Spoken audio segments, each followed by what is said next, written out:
Welcome to the Stadium Pulse, ladies and gentlemen. How are you doing? We are set up for a fantastic show here today.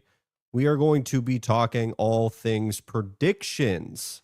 Prediction show here today. It's something that I have to get done. We just have to do our predictions. It's just how the college football media space works, right? So we're going to be doing our conference predictions for the Power Four. We're going to do a Heisman prediction. I'm going to go through some of the candidates, and we're also going to be talking about national championships. But first, because this is a loaded show, because we have so much to talk about, news, of course, drops.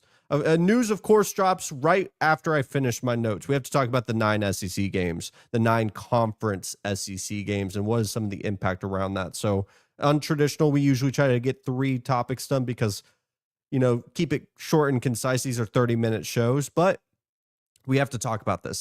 This is groundbreaking for the sport of college football, and it's vastly important overall. So before we dive in, welcome to the Stadium Pulse. This is a college football show, only college football. My name is Tegan Randolph, your host here today, and this is all powered by Kretschmann Media. If you stick around, I'll tell you a little bit more about Kretschmann Media and what we're doing here.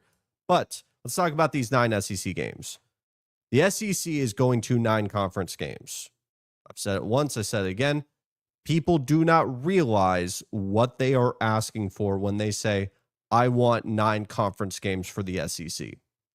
Important details here, or at least one of the big important details of this is it's not just 9 conference games. It's 9 conference games plus a quality Power 4 opponent in the non-conference. So about 10 Power 4 overall. And then you'll have your 2 cupcakes, your Mercers of the world, and things like that.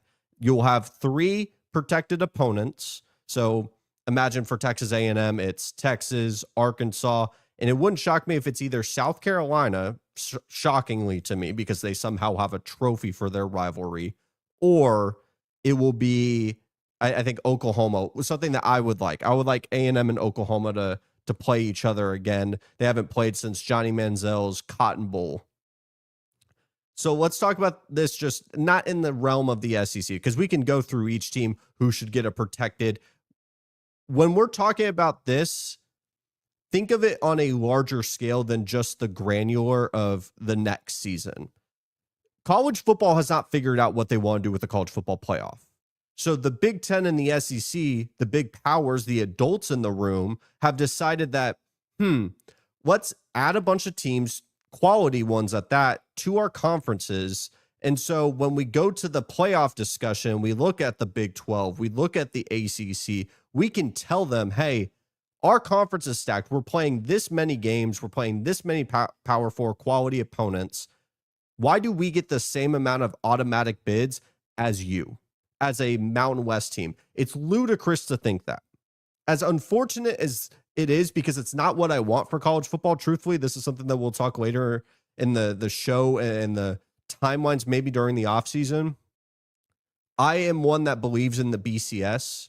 And I believe the BCS that was powered into a 4-team playoff would have worked beautifully. But now we have the human bias part of it. And now we continue to expand the college football playoff. And we saw the thing where the Big Ten wanted to expand it to 30. Well, the SEC now has the ammo to justify things like that, or to justify multiple automatic bids, because they're playing 10 quality Power 4 opponents. If you want to say, oh, well, one of them is going to be Kentucky, one of them is going to be Mississippi State, one of them is going to be Vanderbilt. At the end of the day, they are bolstering the schedule, which was like, I think the one thing in their armor, the one chink in their armor that was you could penetrate. Pause. You could actually get through. And because when we would get to January and we would get to December, I think of like when we were talking about Ole Miss and Alabama, and that was before they obviously lost to Florida and Oklahoma, that teams could point to the fact that you're playing Mercer in November. Why do you feel like you're justified to get a college football playoff spot? You look at Indiana's of the world, you look at the Boise States and things like that. Well, now they get that extra conference game to make their strength of schedule that was already, by every metric that you can find online that isn't biased, the SEC still had one of the most difficult schedules because from top to bottom, the conference is that deep. I really worry for people that are celebrating this and not looking past the next 12 months or so, because this is a step towards that Super League. This is a step towards potentially going to an AFC, NFC situation in college football. And if you don't see the problem with that, I would love to hear your opinions and thought on that, because I question how much you love college football, or if it's more you just like football and you're fine with whatever product it is. You're fine with Oregon and Oregon State not playing, but Oregon and Wisconsin are playing every single Saturday. I wonder about that. But like I said at the top of the show, we're talking conference predictions, national championship predictions, and Heisman. And it's only right that we build up to that national championship pick. It will be told on this show. It is going to be written in stone. We can come back 12 months down the line and laugh at this when it goes horribly wrong, because I got that type of luck when it comes to predictions. The Big Ten championship, in my eyes, is going to be Penn State versus Ohio State, a rematch of a regular season matchup. I understand people have this question or narrative around James Franklin, that he can't win the big game, that he's never going to get over the hump. Does that not sound eerily familiar of who I think they will be facing in the Big Ten championship with Ryan Day? College football fans, we like to do this thing where we find a head coach who is always circling around that national championship, but hasn't actually gotten the trophy, hasn't seen the confetti fly down from the top of the stadium, that he cannot do it. Just because he hasn't, he cannot do it. That's what college football fans have done from Ryan Day. They did it with Kirby Smart at Georgia. Now they're doing it with James Franklin. I think this is the year for them to at least win the Big Ten. They got to the Big Ten championship last year, got battered around by an Oregon team that was just a machine at the time. And honestly, I think they will end up splitting. They could easily lose against Ohio State in the regular season, and I think they could turn around and win this one. I think they're well equipped to do that. I think this Penn State team, we'll talk about a little bit later, but I think they are one of those teams that are so desperate and need to win this year. And that extra gear, when you're playing these seasons, as long as you are, they will end up being the ones that win the Big Ten and potentially go for a huge college football playoff run. Ohio State is a team that I don't see as a national title winning contender.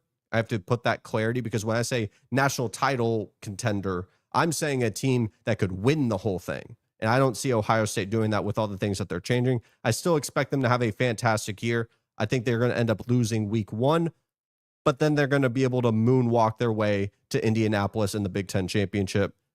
It's mainly because I have questions about Oregon's offensive line, and the quarterback battle hasn't really finished yet for Oregon. That worries me. I think Dante Moore's the guy, but it sounds like Austin Novosad has been pushing that quarterback battle. That's a red flag a little bit to me, because I thought Dante Moore was a sneaky Heisman pick, and that's kind of faded away. Plus, they've dealt with injuries at the wide receiver room. And then we're banking on like USC, Nebraska to be a surprise team. I expect Penn State to win this conference because they're well equipped to do so. The SEC championship, in my eyes, is going to be Alabama versus Texas. Now, going into the summer, I had LSU here, but my concerns with LSU have been the offensive line, and they were validated a little bit during the fall camp news. I'm very curious on how they're going to look against TJ Parker and Peter Woods week 1, and they're going to be continuously tested. Plus, the Nussmeier injury is one that he can play through, but could cause some issues in terms of his mobility, something that he himself has admitted needs to be something that grows and gets better and is more of a weapon.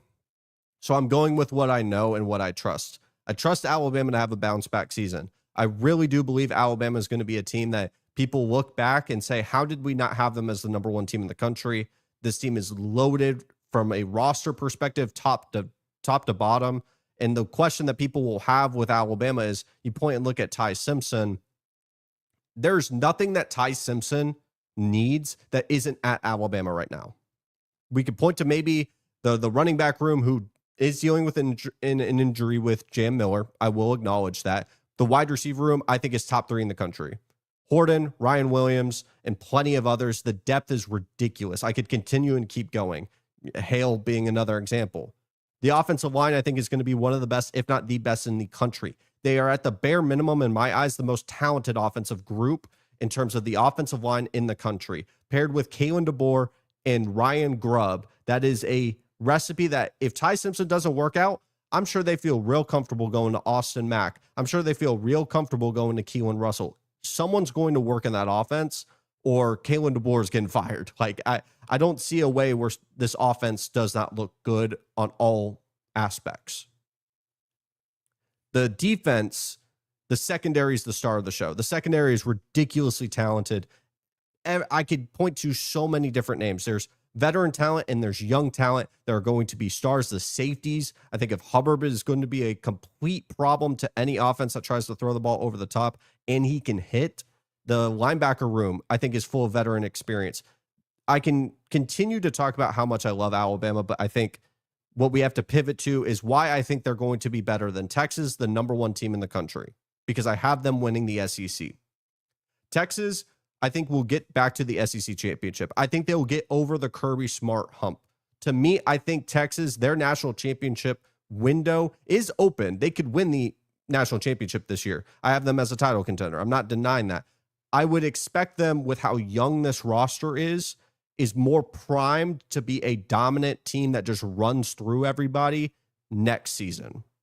Another year of Arch getting used to everything. I think of when we look at the top teams from last year, a lot of these quarterbacks had seen things. What do I mean by that? They're not overwhelmed by the moment. They have been in these positions before. Even though it was like Drew Aller last year, who had only played one full season. That's one more season than what Arch Manning has had. Now, he's been a part of the program. He's been in some, specific packages and things like that. Completely understand that, but Arch is still having to get used to things. He's still going to have to get used to the system, see things that he's never seen before, and react in real time, and be able to adapt on the fly versus trusting his instinct that he's been able to get successful from, if that makes sense. I mean, the big problem I have with Texas is there's a lot of young on this roster. And I think they can go through this schedule and end up making the SEC championship. They have the ceiling of a national championship winning program because of the talent that's there. I'm giving them the benefit of the doubt that they can make some mistakes. They can learn from them. And that next season is the one that everything clicks. And we have Steve Sarkisian winning a national championship. But they could do it this year if Arch is as advertised. I'm expecting him to, at one point in his career, for everything to click.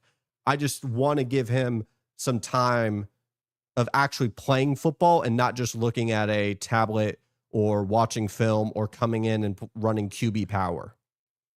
I don't know if that's ridiculous, but I have Alabama winning the SEC. The ACC championship, in my eyes, is going to be relatively chalk. In a sense, I'm picking the two favorites of the conference. I'd question Miami with their schedule. I have Miami making the conference championship, but they did get screwed in the scheduling perspective. I believe they have 2 very early bye weeks, and then they just go on a long string of games with no breaks against some really tough opponents at the end of that season. But at the end of the day, I like everything I'm hearing about Carson Beck and the Shannon Dawson offense. I think their defense is going to rise while their offense takes a slight step back, but the overall team gets better. There's front 7 players across the board that I just love, and I think the physicality, if Mario Cristobal can get it there, plus a new defensive coordinator, they have some of the best talent in that overall conference. I think Georgia Tech could easily get into the conference championship. I think Louisville can. I think even Duke could surprise people. The second spot, to me, is very open to who I think is going to win the ACC in Clemson. I'm not trying to just do this for clicks and views, guys. Sometimes the easy answer is just right in front of you. I don't need to pick a random team just to try to convince you that Georgia Tech is going to win the ACC. No, Clemson, from top to bottom, has an All-American damn near at every single level. I know for a fact on the defense. The running back room is a big question mark, but I think they have a super talented true freshman there. And there's just so much to like about Clemson. And we'll talk about Clemson in a bit. For the Big 12, I shifted my pick. If you follow me on TikTok, at Tegan Randolph on all socials, by the way, go check it out. I'm very active on there if you want to talk with me. I'll talk in the comments of here all the time and on this channel. But if you want very direct right to me, Tegan Randolph on all socials. For the Big 12, I have Utah and Texas Tech. Texas Tech needs this to happen. Now, unfortunately, Quinn Joyner, the running back, did get injured, torn ACL, out for the season. Now you're banking on Brendan Morton for everything to click. It makes me a little worried. The Big 12 is basically you pick in who you want. And no one's going to bat an eye on any of these teams that you pick, all the way from 1 through 8 damn near. I want to talk more about the winner because I have Texas Tech at least making it to AT&T Stadium and what would be virtually a home game for them. I don't know how high their ceiling is, but I know their talent is very high. The Joyner injury really does suck, and I think Utah with the coaching is going to be the edge, and the reason why I think Utah bounces back in a major, major way, because when I think it clicks with Utah, it's really going to click, and I have Utah winning the Big 12. I really love Devin Dampier at the quarterback position. I love when you have the quarterback offensive coordinator pairing coming into a program. They know exactly what the system is. They know exactly what they want to play and what their strengths and weaknesses are. You know that Whittingham's going to have an incredibly physical defense that's going to punch you in the mouth, and I think it's going to click this year. The big problem that Utah has had for the past 2 seasons is the fact that they were basically held hostage by an up and down quarterback situation. I believe they played 4 last year. The schedule is manageable. I think they start the season against Nico against UCLA, which is a fascinating week 1 matchup that we will talk about next week. I'll say this. I'm just so excited that college football is here. I didn't say it before. I'll say it again. College football is officially back. In 2 days, we will have Georgia Tech, or not Georgia Tech. We will have Kansas State and Iowa State playing football. And Sunday, you see it on the ticker below. Come through. We will be talking about actual football that's on the field and not just predictions. I'm so excited for Iowa State, Kansas State. It's on the channel. If you want to see my predictions and you want to see my preview for it, go check it out. I would also recommend, if you're going through the channel and you're watching the medium form content, maybe you're liking the YouTube shorts, maybe you're from TikTok. I also recommend go checking out the other channels, the CEO Sports Show, the entire portfolio for Kretschmann Media, the same qualities across the board. We are just going to continue to make this better and better every single week because this is my baby. I want this show to be something special, and I really put a lot of time and effort for it. So any love, it is truly appreciated here. We're going to talk Heisman real quick. My 2025 Heisman is going to be Cade Klubnik. It's the simple, easy answer. Sometimes 1 + 1 = 2. Going into the summer, I was leaning on Garrett Nussmeier. But like I said, the offensive line, the injury, a couple of red flags here and there. I also think his play style could lead to either, if it clicks, he's going to be throwing for 50 touchdowns and maybe 6 or 7 picks. And LSU's in the college football playoff and he's at New York and I look dumb. But the play style is important to me. When you have your moments is important to me when talking about a Heisman. And the fact that he's a quarterback is a nice plus as well. He's going to be able to kick off his campaign and end his campaign, or have the opportunity to, in very strong ways. He plays LSU week 1. That's going to be prime time. The eyes of the nation are going to be on Clemson LSU, and specifically Cade Klubnik. If he plays well, boom, Heisman campaign's on the run. Then he's going to have a follow-up performance, I believe, at Georgia Tech in either week 3 or week 4. That's going to continue the momentum. And then you go through the ACC schedule, you fluff up your numbers. By the time that ESPN ticker comes across, you're in New York, you're going to have incredible touchdowns, limited interceptions, incredible yardage. Plus, he's able to move with his legs. You play against South Carolina, and the narrative is there that South Carolina bested you at home. It's a rivalry game. It more than likely could end up being a night game in South Carolina, a crazy environment. And if Cade Klubnik plays well, that just stamps his Heisman. I could easily see that happening. That's a story I could buy into. What I struggle with is DJ Lagway and that gauntlet of a schedule plus the injuries. I think he's going to have a slow start. Now, he could easily have a fantastic finish, and we're looking at a Heisman in Florida. South Carolina, very similar. Lenore Sellers, I think they're going to rely a lot on him, but he could easily go win the Heisman. There's plenty of guys. Arch Manning, if it clicks for him, it just ends up clicking, and all of a sudden we're looking at Arch Manning in the Heisman race.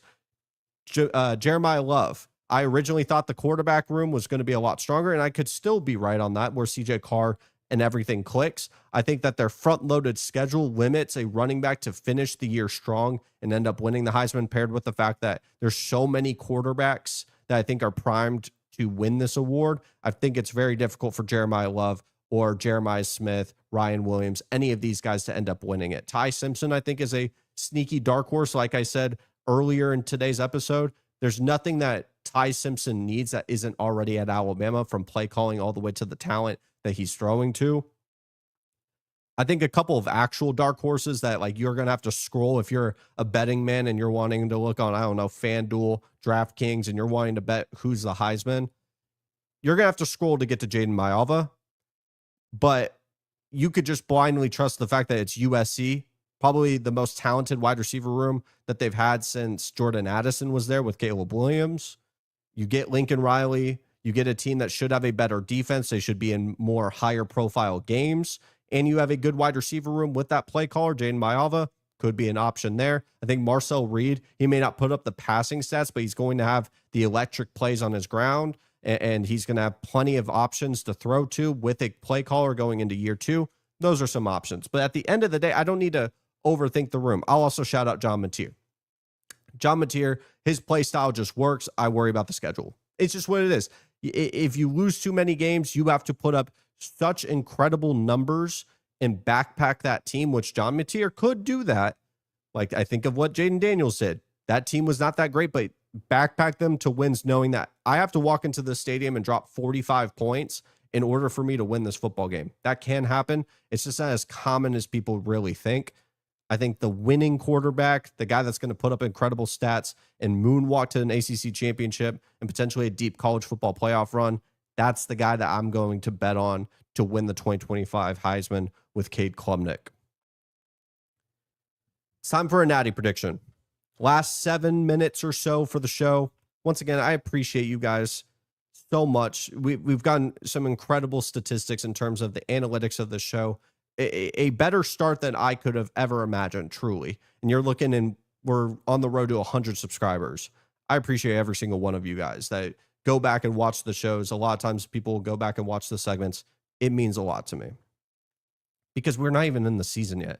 Things haven't even happened, really. But you know what is going to happen? The national championship pick, in my eyes, is going to be Penn State versus Clemson for a very simple reason. I get 2 programs that have to win this year.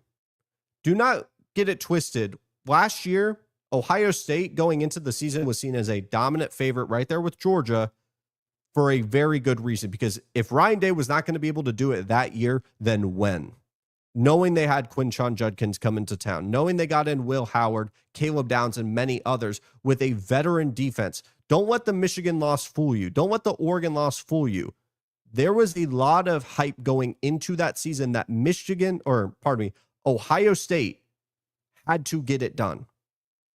Point blank, period. No way around it. I think I have 2 programs here, LSU being one of them, if you want to count a third one. I think I have 2 programs here that have to do it this year.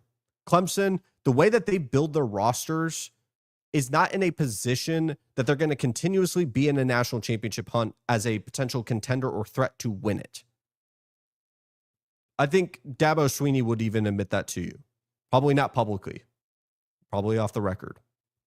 And it's because they don't leverage the transfer portal heavy. They're not pulling in the recruiting classes that they used to with like the 2010s, where you were able to just stack 5-star after 5-star and you weren't having the threat of the portal. And now you're worried about the quality and the character of the men. Not saying they weren't before, but it's different now.